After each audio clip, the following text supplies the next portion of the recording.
Tip number 11, embrace social media and all of its powers. This is an opportunity to solve one of the problems that the employers have, because a lot of young people entering the workforce don't necessarily have experience. What they do have is a lot of skills with regard to social media that maybe employers do not have. Tip number 12, continue to learn, continue to grow. When you do go to interviews or when you do meet people, it's important that you're always showing them that you're continuing to learn and that you're not just waiting for things to happen or for somebody to force you to learn.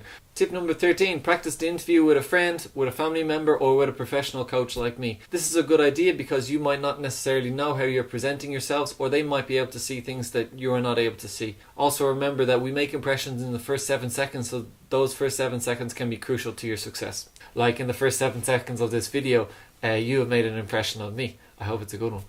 Tip number 14, write an email every day to someone in your network or someone in your extended network. What this is going to do is it's going to slowly spread the word about your job search. It's going to build your connections, and it's going to help you make more contacts and hopefully find links that will help you get a job. Tip number 15, so often people focus on what they can't do or where they can't get jobs. It's a very simple tip, it's a very small tip, but it's very, very important. Focus on what you can do, focus on what your strengths are, and focus on what you're good at. Focus on what you can add to the organization, or focus on what you can give them. Tip number 16, learn from the experts. This is about physiology. There's a lady named Amy Cuddy. She has an amazing TED Talk online. Definitely check it out if you get a chance. So based on her research, it turns out that standing in postures of confidence not only changes how you see yourself, it can also improve your confidence and your success with interviewers. Tip number 17, give meaning to your progress. What we do know is that we're definitely going to get responses that we don't want, but we need to be able to deal with those well. It's important that when we go to the next interview that we're able to start afresh, otherwise we're going to hold all those negative feelings and those the pessimism with us. For example, option 1, it's because there are no jobs. Or option 2, obviously there are jobs. If I'm getting rejection letters, maybe I should try a new approach. I need to keep going. So what meaning do you give to it? Do you give the option 1 meaning, or do you give the option 2 meaning?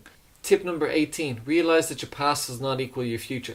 If you have a particular accent, if you come from a particular area, if you have a particular work history, or whatever else there may be, they do not need to be limits for you. Tip number 19, stand out from the crowd.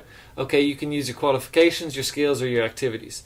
If you do activities that are relevant to the business, definitely mention those. And if you can't do any of those, remember that you can make your CV in a particular way that will get the attention of the employer. Take a look at this website and this sample. I've taken this from a website called Vengage. It's a really nice way of making your CV.